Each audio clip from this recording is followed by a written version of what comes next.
부산노회 이승정 목사님 첫 번째로 똑바로 질문해 주시면 좋겠고요. 그 다음에 두 번째로 박혜안 장로님 경북노회, 세 번째로 대구노회 그 양순주 목사님 이렇게 순서대로 질문을 해주시면 고맙겠습니다.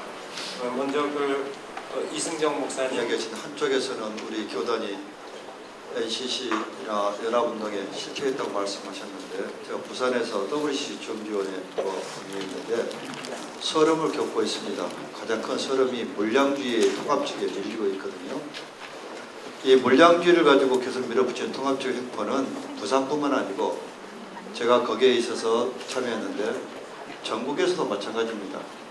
구체적으로 이 WCC 준비뿐만 이런 형태에서 이렇게 연합운동에 대해서 우리의 힘이 물량적으로 적은 우리가 어떻게 영역을 확보하고 역할을 할 수 있는지 그 어떻게 할 것인지에 대한 답을 주셨으면 좋겠습니다. 예, 곧바로 답변을 듣도록 하겠습니다. 그 1번 교우 1번 우리 선생님께서 먼저 말씀해 주십시오. 이승정 부산노회장님께서 하신 말씀은 제가 NCC에서 활동하면서 철저히 경험하고 있습니다. 제가 제일 처음에 NCC에서 총무로서 교단 총무로서 활동을 했을 때 통합교단은 두 단계를 건너뛰어서 NCC 회장을 했습니다. 저는 있을 수가 없는 일이었는데요. 두 번째 그 통합 측은 찬송가 공예 불법으로 찬송가 공예를 만들었는데 통합 측에서 그 이전에 그 정경총회장 되신 그분께서 그걸 만들어서 100억이라고 하는 기금을 없애버렸습니다. 이와 마찬가지로 또 시국 대책을 하는 데 있어서 통합은 철저히 방패 막이를 이렇게 했었는데요. 저는 기장총으로서 이런 NCC가 연합과 일치의 정신이 이렇게 제대로 지켜지는 일을 위해서 그렇게 싸워왔고요. 그러는 가운데 찬송가 공예는 NCC에서 대책위원회를 만들어서 결국은 찬송가 정의가 이루어졌습니다. 그래서 대법원에서 형사처벌을 받게 되었고요. 그 다음에 대전에서도 충남도에서도 그것이 법인이 취소되는 등 그렇게 했습니다만은 NCC에서 에큐메니컬 원칙을 지켜가는 일에 최선을 다해 왔습니다. 예. 이어서 우리가 주장인 것은 제일 큰 교단이기 때문이 아니지 않습니까? 그리고 우리가 사실 예장과 감리교회 그 대형 교단에 의해서 물량 때문에 서러움을 받는 일이 왕왕 있다고 생각이 듭니다. WCC라고 하는 큰 잔치를 앞에 두고 그것이 더 분명하게 드러날 수 있는 시기인데 저는 이 일을 우리가 물량으로 같은 논리의 수준에 서서는 결코 해결해낼 수 없다고 생각을 합니다. 우리가 그렇지만 비록 크기에 있어서 작은 교단이지만 그동안 에큐메니컬 운동을 선도할 수 있었던 것은 지금 말씀하신 것처럼 에큐메니컬 정신이라고 하는 연합과 일치의 정신에 그 어떤 교단보다도 우리가 우위에 서 있었기 때문입니다. 우리가 비록 물량은 작았지만 정신적 가치에서는 적은 것을 가지고 큰 감동을 만들어내는 능력의 교단이었기 때문에 에큐메니컬을 선도했습니다. 저는 최근 우리가 그런 여러 가지 어려움을 당하는 것 중에 하나가 우리 스스로가 물량의 논리에 빠져서 우리의 작은 것을 가지고 물질적으로 접근하는 데 있지 않나 생각을 합니다. 제가 누구한 예를 들 수 있는 시간이 없습니다만 우리가 연합과 일치의 정신에 어떤 어려움 속에서도 반듯하게 서 있을 때 그 어려움을 극복해 갈 수 있다고 생각합니다. 뜨거운 만큼 계속 초과가 되고 있는데요.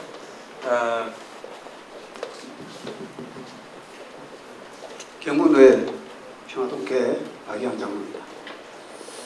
저는 우리 교단이 복음 전파에 도움이 되는 바람에서 총무부장님께 정치관에 대해서 두 가지 질문을 하고 싶습니다.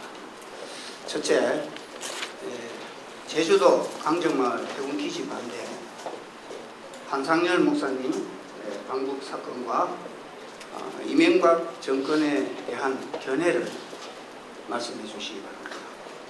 그리고 두 번째, 본 교단은 정부 투쟁과 비판을 너무 많이 한다는 좌파 진보 교단이라고 합니다. 정치와 사회 한쪽에 편중된 교단에서 벗어나서 양극화된 이 정치 사회를 화해로 이끌 방안에 대해 말씀해 주시기 바랍니다. 예, 좋은 질문 고맙습니다. 그 1분 30초 안에 대답할 수 있는 질문이 될 수 있을지 모르겠습니다만, 저는 우리 교단이 진보성을 갖고 있다는데 무한한 긍지를 느낍니다. 그러나 이 진보라고 하는 것은 정치 사상적 진보는 아니라고 생각합니다. 우리가 가진 진보는 예수를 잘 믿는 진보입니다. 예수 앞에 바르게 서는 진보가 참된 진보일 거라고 생각이 듭니다. 사회가 많이 바뀌었죠. 저항과 투쟁의 방식에서 이제 새로운 사회 선교 활동을 우리가 펼쳐요. 대안을 만들고 참여해야 되고, 저는 그런 점에서 양극화 누누이 말씀드립니다만, 오늘 이 땅의 복음이 무엇일까? 이념적 양극화, 민부의 양극화 속에서 시달리는 이 땅, 이 백성들에게 하나님의 복음으로 우리가 화해하고 함께 더불어 공존해 사는 모습을 우리 안에서 만들어가는 것이라고 생각합니다. 세상에 대해서 소리치는 게 아니라 우리 안에 큰 교회, 작은 교회, 도시교회, 농어촌 교회, 우리 안에 조금 진보적인, 조금 더 그 진보적이지 않은 보수적인 분들 함께 어떻게 더불어 공존하는 능력을 드러내는 능력을 만들어낼 때, 그것이 이 사회 속에 복음의 빛으로 드러날 수 있다고 확신합니다. 성경 말씀은 좌로나 우로나 치우치지 말라고 하셨습니다. 근데 우리는 지금 좌로나 우로나 치우치려고 하는 것이 아니라 예수님을 따르다 보니까 그렇게 어떨 때는 좌로도 보이고 어떨 때는 우로도 보인다고 생각합니다. 70년대, 80년대 인권운동과 평화통일운동을 할 때 한쪽에서는 우리를 자경 빨갱이라고 했습니다. 근데 우리가 자경 빨갱이여서 그렇게 한 것이 아니라 예수님 뜻에 따라서 남과 북의 평화를 위해서 일하고, 그리고 생태의 평화를 위해서 일하고, 이런 부분에 대해서 이렇게 빨갱이라고 하는 것은 그건 잘못된 것이라고 생각을 그렇게 합니다. 강정마을에 이렇게 평화를 가져오도록 하고, 거기에 그 해군 기지가 설치되기보다는 평화의 그 항구가 이렇게 설치돼야 된다고 하는 것은 다슨 좌파의 이념이나 우파의 이념 때문에가 아니라, 예수님께서 너희는 참으로 이렇게 평화를 알았으면 참으로 좋았을 뻔했다. 예루살렘 보고 우셨잖아요. 그때도 얼마나 엄청나게 싸웠습니까? 그런데 예수님의 뜻은 평화를 위하여 일하는 이들은 복이 있다. 너희들은 하나님의 아들이라 일컬음을 받을 것이다. 그렇게 말씀하셨는데, 우리 기장이 하나님의 아들이 되어서, 딸이 되어서 예수의 뒤를 따르다가 그렇게 생겨진 일이라고 하는 것을 알아주셨으면 좋겠습니다. 대구노회 총대인 양순주 목사입니다. 먼저 이렇게 멋진 공청회를 준비하면서 하나 좀 총회에서 조금 이제 간과한 게 있어서 말씀드립니다. 총회 행사인데 적어도 대구노회 총회장님과 부총회장님을 역임하시는 분들은 초청하는 것이 맞다고 생각하는데, 연락을 이번에 박진장 장관이 못 받으신 것 같습니다. 이덕기 장관님이 받으시는 건 모르겠는데, 앞으로 총회 행사할 때는 우선 먼저 총회장님, 부총회장님들을 먼저 초청하고 그 다음에 총대 여러분들을 초청하는 것이 맞다고 생각을 합니다. 먼저 저는 재판 비용 환수 문제입니다. 이게 뭔가 하니까 2010년 1월로 기억하고 있는데, 한신교회에서 실행위원회가 열렸습니다.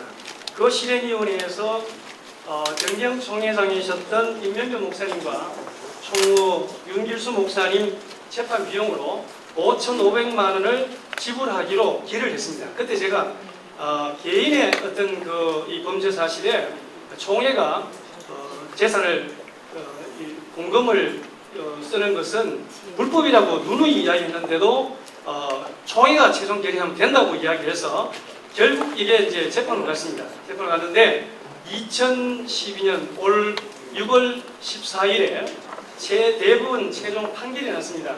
대법원 최종 판결이 나서 임병규 목사님께서 참 불행하게도 오늘도 참석하셨습니다만은 집행유예 징역 8개월에 집행유예 2년 선고를 받았습니다. 그런데 이 재판의 결과는 뭔가 하니까 개인의 범죄에 공금을 써서는 안 된다는 재판입니다. 이뿐 아니라 그 이전에 윤길수 목사님과 그 이전에 있던 김봉석 장로님 그리고 백현부 장로님 그 세 분도 총회 재산은 공금이 하나 없는 상황입니다. 1억을 이상을 썼습니다. 이 재산을 환수를 해야 됩니다. 이 불법이니까 그 환수에 대해서 우리 후보 총무 후보 두 분께 좀 이렇게 말씀드리겠습니다. 언제 어떻게 환수를 하겠습니까? 네, 고맙겠습니다. 저는 총회 총무로서 총회 모든 일들을 책임 맡고 있는 사람입니다만 총회 총무는 가장 중요한 일이 뭐냐면은 총회가 결의한 것을 실행하는 사람입니다. 만일 총회가 향림동산을 찾으라고 결의를 하면은 저는 어떤 수단과 방법을 택해서라도 향림동산을 찾는 데 나설 것입니다. 그러나 향림동산의 문제는 이미 유지재단과 실행위원회가 총회를 거쳐서 찾지 않는 것으로 결의가 되었기 때문에 저는 그 방향으로 일할 수밖에 없었습니다. 재판 비용 5,500만 원을 주게 된 것도 총회가 이렇게 유지재단 이사에서는 그걸 결의를 하지를 않았습니다. 이것은 우리 유지재단 차원보다도 실행위원회에서 결정을 해야 된다고 그렇게 해서 실행위원회에서 5,500만 원을 줘라고 그렇게 결정했기 때문에 총회가 폐회되어 있는 동안에는 총회 실행위원회가 그걸 맡게 되어 있습니다만 그래서 실행위원회에서 그렇게 5,500만 원을 주라고 했기 때문에 그렇게 주게 된 것이고 그것을 주게 된 사실을 총회에다가 또 보고를 했습니다. 그런데 그 총회가 그 보고를 받았습니다.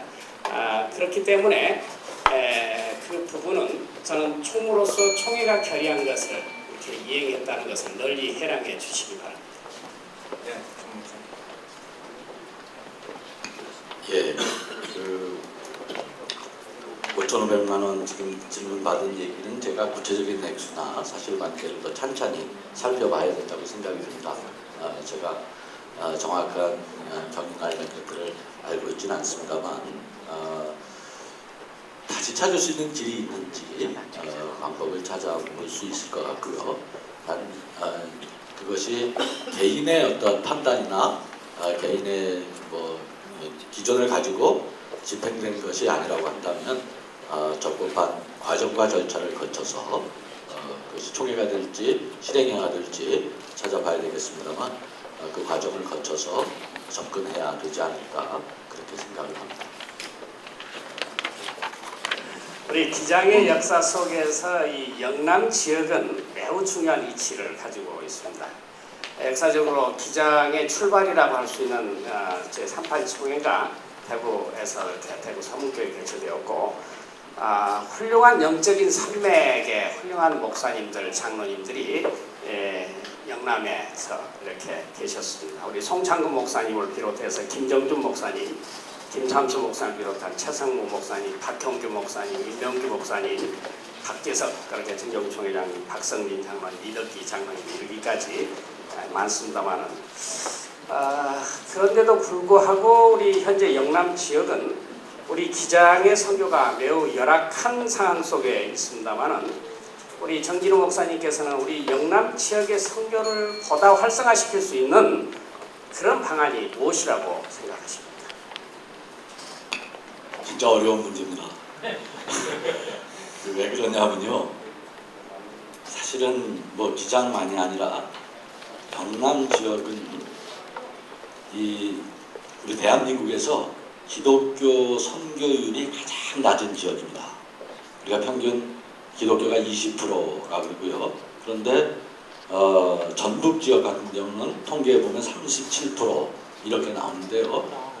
영남은 통계마다 조금씩 제가 찾아봤습니다만 조금씩 차이가 있습니다만 어떤 낮은 통계는 기독교 선교율이 5%로 나와 있는 그런 통계도 있습니다. 그 중에서도 우리 기장교회를 섬긴다는 게 얼마나 어려운 일이겠습니까? 제가 선교국장으로 있으면서 이 영남 지역의 선교 현황을 보면서 진짜 이런 생각을 했어요. 제가 친구 목사님들에게 농담처럼 말씀드린 적도 있습니다만 영남에서 목회하시는 목사님들은 연금을 20% 더 드려야 된다. 그런 얘기를 한 적이 있습니다. 정말 우리 기장으로서는 척박하고 어려운 지역에서 영남 지역에서 기장 목사님, 장로님들, 기장교회 섬기는 분들이 얼마나 헌신적인 노력을 했는지 제가 잘 알고 있습니다. 더 중요한 것은 이 현재 우리 기장, 그런데 저는 영남 속에 분명히 희망이 있다고 생각이 듭니다. 경북노회를 보면 경북노회는 지난 10년간 가장 빠른 성장을 이룬 노회로 기록되어 있습니다. 가장 열심으로 교회가 성장했고 교회 수가 늘어났습니다. 여러 노회들이 대단히 어려운 상황임에도 불구하고 아주 열심으로 선교에 진력을 했기 때문에 가능한 것이라고 생각을 하고요. 경북노회가 가졌던 나눔의 정신, 상회비를 함께 나누고 또 개척 선교를 위해서 교회들이 뜻을 모으고 이런 것들을 표본으로 한다면 우리는 영남 지역에 새로운 모델을 만들 수 있다고 생각이 들고요. 거기에 저는 군소노회, 약한 노회일수록 총회가 어떤 인센티브 제도를 만들어내야 한다고 생각이 듭니다. 이것이 상회비 제도의 연구 이런 것들을 통해서 가능하리라고 생각이 들고요. 그러면 영남 지역에 우리가 기장이 어렵지만 새로운 돌파구를 낼 수 있다고 확신합니다. 면과 관련돼서 함께 묻고 싶은 건데요. 우리 총무님이 4년 전에 공약을 하실 때 우리 총회를 이렇게 작은 총회를 만들겠다 그렇게 약속하신 적이 있습니다. 그런데 4년이 지난 지금 총회 직원이 21명에서 28명으로 늘어나지 않았습니까? 그리고 총회 규칙에 있는 국장 제도를 폐지하고 팀제로 운영을 했습니다. 결과적으로 목사와 장로가 두 국장을 맡아서 협력해서 일하는 그런 시스템이 없어지고 그래서 우리 장로교 정신에 어떤 원칙이 훼손된 것이 아닌가 그런 생각도 해보게 됩니다. 그리고 늘어난 인건비는 지난 보고서에 의하면 총 1억 5천 정도가 인건비가 늘어났습니다. 무슨 이유가 있겠습니다만 다시 기장교회가 줄어드는 상황 속에서 다시 재선이 된다면 현재 제도를 그대로 운영하실 건지 어떤 변화를 가져올 건지 제가 여쭙고 싶습니다. 정진우 목사님께서 그렇게 아시는 그 정보는 정확한 정보가 아닙니다. 21명에서 25명으로 늘어났고요. 4명이 더 늘어났고 나머지 있는 부분은 인턴으로 있는 그런 부분입니다. 그리고 그 1억 8천만 원이 지금 저에 대한 그 흑색 선전문에는 1억 8천만 원이 소요되었다고 하지만은 그것은 거짓말입니다. 왜냐하면은 상회비를 올리지 않으면은 그 예산이 추가가 되지 않는 것은 정진우 목사님께서 더 잘 아실 것입니다. 말씀을 드리면은 한기장 복지재단에서 한 명이 늘어난 것은 나라에서 예산을 받았습니다. 나라에서 1억 가까이 매년 받아서 장관상을 받고요. 우리 한기장 복지재단에서. 그래서 예산을 받아서 거기서 나가고 있고요. 그 이전에는 국장님이 2분이 계셨습니다만은 그 2분의 국장님이 호봉수가 굉장히 높아서 그 국장 예산을 가지고 2명의 그 스텝을 쓸 수 있었습니다. 고효율 예산으로 그렇게 가능했던 것입니다. 그리고 얘기하신 생태 공동체는 자체 내 예산으로 되어 있습니다. 그리고 그래서 자세히 살펴보면은 2011년 회의록을 한번 보시면은 거기 회의록에 재정 그 상황이 기록되어 있고 인건비가 마이너스 3천만 원으로 기록되어 있는 것을 보실 수 있을 것입니다. 예산이 1억 8천만 원이 이렇게 증가됐다고 하는 것은 그것은 분명하게 정진우 목사님 다시 한번 자료를 더 꼼꼼하게 살펴보셨으면 좋겠습니다. 그래서 2명의 국장의 인건비는 4명의 스텝을 쓸 수 있고 그걸로 팀제로 운영해서 더 이 그 총회 선교적인 효율을 높이는데 그렇게 사용한 것을 알아주시기를 바랍니다. 총회는 스텝이 늘어났다고 해서 총회 예산을 더 주지를 않습니다. 관련한 보충 질문은 없습니까? 약간 소통의 문제가 있는데요. 제가 1억 5천이라고 분명히 말씀드렸는데 자꾸 1억 8천이라고 얘기하시니까 이 얘기가 논쟁이 정확하게 되지 않는데요. 제가 직원인건비의 그 총회 우리 보고서에 나와 있는 통계를 가지고 있는데요. 2008년 예산이 6억 804천 원으로 되어 있고요. 2012년 예산은 7억 6,600으로 되어 있습니다. 거기서 제가 이 통계를 뺀 거고요. 인턴이나 이런 사원들도 총회 인력 아닙니까? 그 잘 모르겠는데 한번 말씀해 주시죠. 그리고 1억 8천이 아니라 1억 5천이라고 제가 1억 5천, 말씀드렸습니다. 거기 1억 8천인데요. 총회는 그 지금 어떤 그 인건비가 일반회계 인건비가 그렇게 7억이 나온다고 하는 것은 그건 분명히 뭔가 잘못 보신 겁니다. 어떻게 해서 예산이 7억이 이렇게 인건비로 나간다고 하는 건 있을 수 없는 일입니다. 무슨 제가 그러면 이렇게 말씀드릴게요. 일반 회계가 3억 5,300이고 출판 회계가 6천이고 생보 회계가 2,800이고 선교자료센터 3,600이고 총회 유재단 7,000원. 예, 거기서 말씀드린 건데 총회에서 평화공동체 잘 아실 겁니다. 평화공동체 운동본부, 생태공동체 운동본부 그리고 복지재단은 그건 총회에서 예산을 전혀 주지를 않습니다. 자체 내 모금이기 때문에 자체 내에서 이렇게 쓰게 되는 것입니다. 그것은 평화공동체나 생태공동체는 정진우 목사님께서 계실 때 만들지 않았습니까?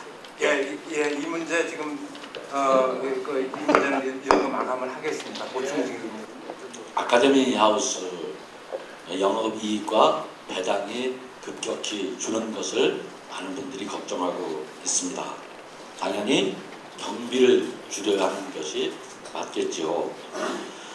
감사께서 지적을 했습니다만 경비를 줄여야 한다, 그리고 인건비를 줄여야 한다 그런 말씀이 있었는데 그런데 관리본부장이라는 자리에 총무님의 지난 선거 캠프에 어떤 중요한 역할을 한 분이 임명되어 있다는 그런 이야기가 돌고 있습니다. 관리본부장이라는 자리는 어떤 자리이고 호텔 영업이익을 증진시킬 수 있는 방안은 어떤 것이 있는지 묻고 싶습니다. 현재 있는 관리본부장이 있었던 것이 갑자기 그 자리를 신설해서 만든 것은 아닙니다. 정진우 목사님과 함께 일했던 스텝이 흥림동산과 관련돼서 고등법원에서 그걸 받았을 때, 유죄를 받았을 때 그분이 나가실 수밖에 없었는데 그 나가시는 부분이 그 여러 가지로 이렇게 가정도 있는데 어떻게 바로 나갈 수 있겠느냐. 그래서 전임 윤길수 총무님과 제가 의논을 했습니다.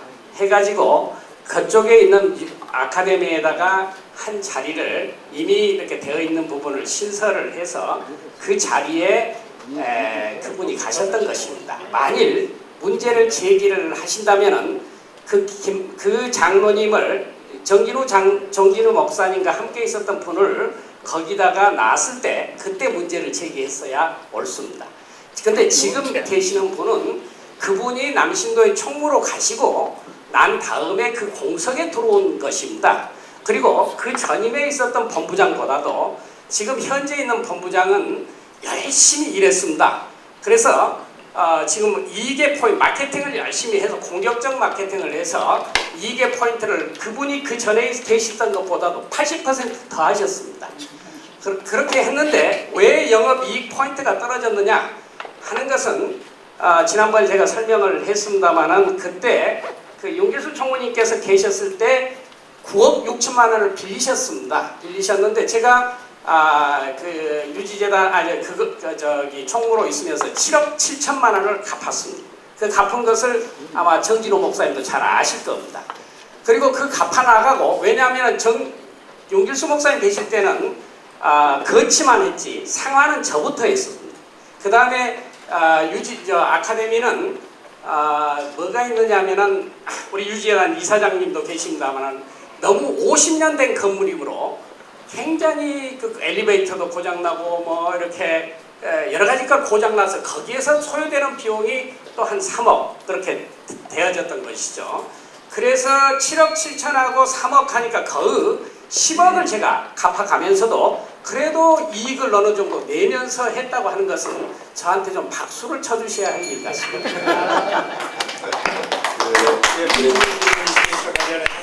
하여튼 논쟁의 초점이 저는 좀 틀렸다고 생각이 드는데요. 그 전에 일하시던 김봉석 장로님을 제가 임명한 것도 아니고요. 그렇게 묻는 것은 그 논리가 안 맞는 거라고 생각이 들고요. 또 지금 말씀하신 것처럼 자꾸 이제 그 돈 갚은 얘기를 하는데 그건 영업이익이 난 이후의 일입니다. 영업이익과 아무 상관없는 겁니다. 영업이익을 가지고 그것을 돈을 갚고 나서 배당을 주는 것이 돈을 갚았기 때문에 라고 설명하신 건 맞는 말씀이에요.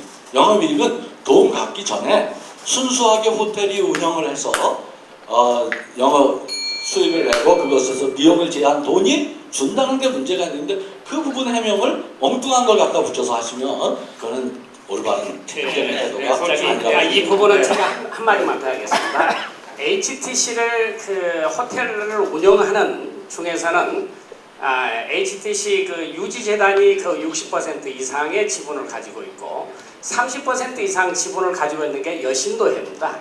여신도의 총무이신 임금남 목사님께서 지난 HTC 회의에 들어오셔서 한 분이 문제를 제기를 했을 때 그 부분에 대해서 충분히 설명을 했습니다. 그렇게 될 수밖에 없지 않느냐. 그렇게 그 30% 여신도회가 호락호락한 단체가 아닙니다. 그런데 그 여신도회 총무님께서 얘기하시면서 충분히 그 HTC와 지금 우리 그 호텔이 담당한 그것을 공감하시면서 말씀하셨는데요. 우리 정진우 목사님께서 임금난 총무님을 한번 만나셔서 한번 자세한 얘기를 들어보시면은 저한테 그런 질문은 안 하시지 않습니까? 예, 이것도 이걸로 종결하겠습니다. 기자들이요. 요지가 뭐냐면 기장이 교회 연합 사업 관련해서 너무 많은 책임을 맡고 있지 않느냐. 연세대학교 총장 기장, 대한성소공회 이사장 기장, 기독교방송 이사장 기장, 한목협 상임이장 그장, 국민일보 포함한 국민문화재단 이사장 기장, YHA 전국 사무총장 기장, 세가장사 총무 기장, 기독교연합회관 이사장 기장, 생명의전화 이사장 기장, 아시아 교회 여성연합회 총무 기장, WCC APC 파송위원 기장, WCC 예배 코디네이터 기장, 상임위원회 부의장 2명, 뭐 안철수 재단까지 뭐 다 포함하면은 굉장히 우리 기장이 에큐메니컬 영역에서 지금까지 그렇게 그래서 기장의 에큐메니컬 르네상스라고 불릴 만큼 많은 그것을 하고 있는데 그 정진호 목사님께서 연세대 이사 문제하고 그 다음에 NCC 총무를 재선 못 시켰다는 거 말씀하시는데요. 연세대 이사 문제는 이 부분은 좀 아직 질문이 끝나지 않았으니까 굉장히 중요한 문제거든요. 좀 쿨하게. 보충 질문 기회를 포기하시는. 예, 보충 질문 안 하겠습니다. 그 사학법 관련으로 해서 사학법의 기장이 찬성했기 때문에 연세대 쪽이 우리 기장과 성공회를 안 받았는데 사학법을 찬성한 그 사람은 우리 정진우 목사님 때도 그때 이루어진 일 아닙니까? 저는 물론 사학법 찬성에 대해서는 저기 뭐 이렇게 지금 뭐 찬반을 얘기하지 않겠지만은 그렇게 해서 갔던 것이고. 예. NCC 총무님, NCC 총무 역시도 저는 마찬가지라고 생각합니다. 예. 그 정도하고 그러면 보충 질문까지 포함한 시간이니까 아니 근데 제가 질문을 못 받았거든요. 무슨 질문을 하시는 건지 모르겠습니다. 예, 그래서 기장이 유례 없이 에큐메니컬 영역에서 역할을 실제로 하고 있습니다. 하고 있는데 마치 그 연세대 총장과 NCC 총무가 재선 못된 것은 지금 있는 정진우 목사님도 일정 정도 책임이 있습니다. 그런데 이 부분에 대해서 에큐메니컬이 바로 실패했다고 하는 논리로 가져가시는 것은 너무 지나친 비약이 아니신지. 예. 이건 하여간 진행해서 그 시간 가만히 해주십시오. 예.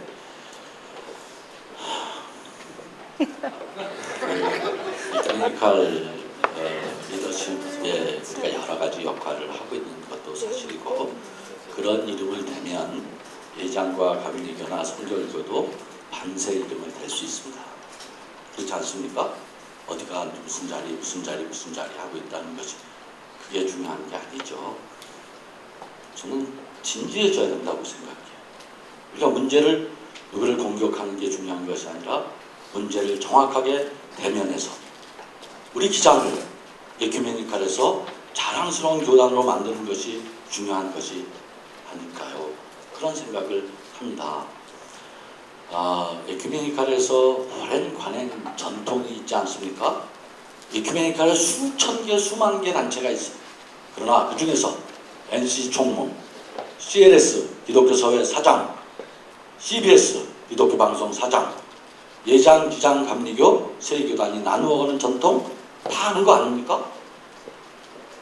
지금 우리는 그 메이저의 중책을 잃고 있어요. 아니 우리 기장이 진짜 중요한 역할을 하자. 그 말씀을 드리는 겁니다. 저는 우리가 총무님 혼자의 잘못은 아닐 것 같아요. 저도 책임이 있고 우리 모두가 책임이 있을 수 있지요. 그것을 정직하게 대면하고 어떻게 우리의 리더십을 키울 수 있겠는가? 정말 인재가 우리는 진짜 어려운 시기에 인재 키우는데 우리가 제대로 하지 못하는 것도 있고요.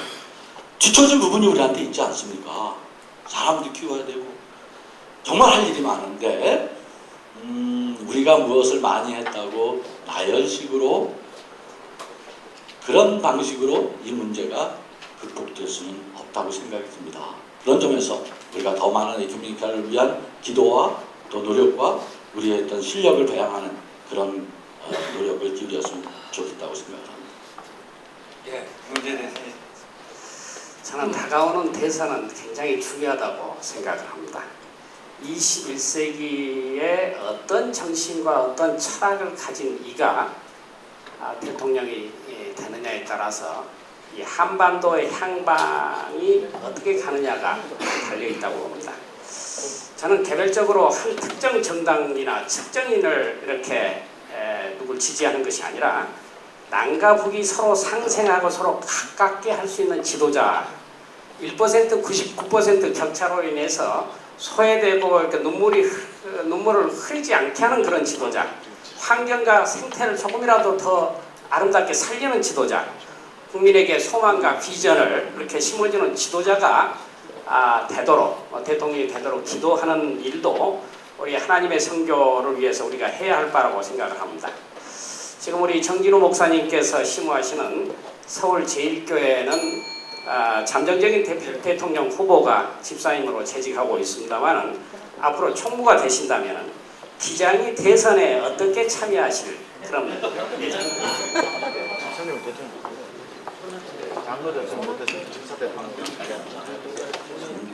우리 한국 사람들이요 이런 말이 있지 않습니까?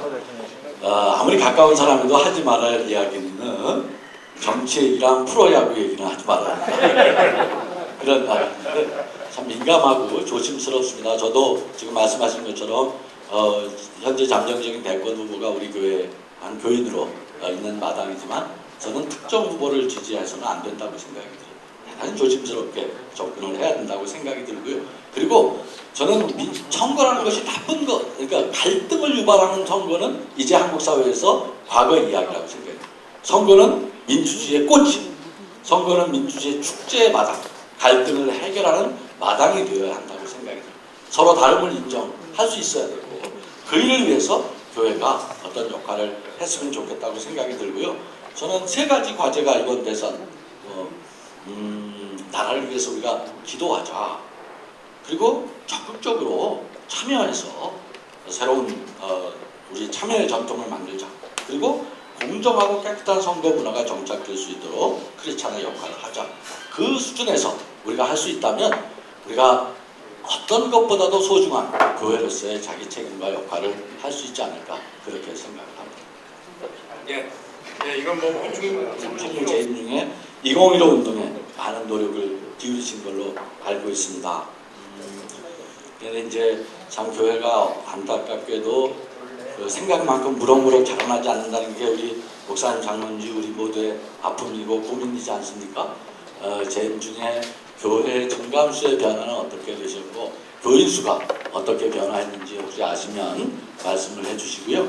그리고 106개가 협약식을 맺었다고 하셨는데 그 성과 속에서 현재 예배를 드리는 교회는 몇 교회가 있는지 잘 말씀해 주시면 좋겠습니다. 아주 좋은 질문을 해주셨습니다. 기장이 지난 역사 속에서 1000교회 운동, 2000교회 운동, 3000교회 운동을 해왔는데요. 그리고 비전 2015 운동까지 이르게 됐습니다만 제가 그 역사를 쭉 공부하고 리서치를 했는데 거기에 우리 기장의 교회 성장 운동의 한계와 문제점을 발견했습니다. 이게 뭐냐면은 운동을 전개하면서 그것을 추진하는 스텝을 두지 않았습니다. 두 번째는 그 운동을 하면서 2000교회 운동이면 그 운동을 하면서 그 예산을 주지를 않았습니다. 세 번째는 구체적인 계획과 추진 그것이 로드맵이 없었습니다. 저는 총무가 되고 나서 이런 문제점을 알고 나서부터 과감하게 총회 본부직에 비전 2015 부서를 두고 부장과 간사 직원을 뒀습니다. 두 번째는 비전 2015 운동의 전국교회 헌금을 하도록 했습니다. 그래서 거기로 비전 15 운동 교회를 개척한 것이죠.